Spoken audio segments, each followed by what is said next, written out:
There are loads of issues faced by rangatahi these days. I guess when you're growing up and your brain's changing and the way you think's changing and everything's changing, it's really hard then to actually accelerate that pace, and the pace of life for everyone is being accelerated. Well, the vision for the Youth Hub is to actually work with young people to enable them to really live lives that they can feel fulfilled, that they can find meaning in whatever way is best for them. The trouble with young people being able to access services and activities and recreation is that it's spread across the city.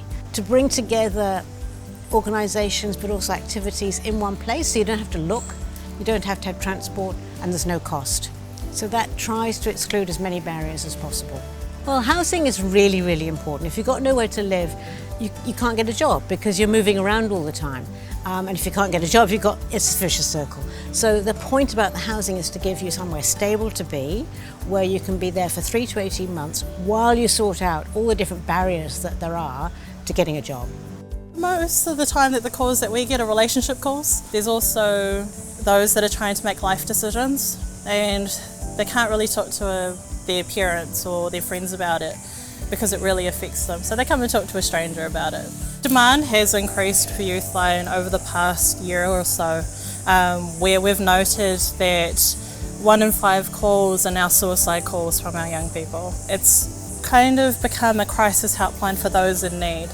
The Youth Hub Centre is a beautiful idea where it's able to create a space that's safe for young people just to walk in and know that they can go anywhere and be helped.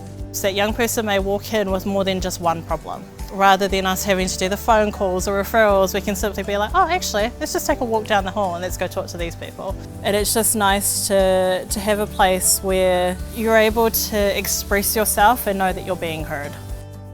I had troubles with mental health problems and suicidal ideations, and I didn't have a space like the Youth Hub where I could go and kōrero with someone that I can trust. So it's very important for Māori and Pacific Rangatahi and Tamariki to have a place that they can connect to, that is somewhere that they belong and somewhere that they feel safe to express their aspirations, views and their whakaaro and kōrero, so their stories. All the way from the start, the Rātā Foundation have been supporting the mahi right the way from the earthquakes on, really, and their support has been really meaningful. We're trying to make sure that there's something for everybody. So first of all, something for every culture. We've had so much consultation with young people, with Māori, with Pasifika, so we want that to be reflected.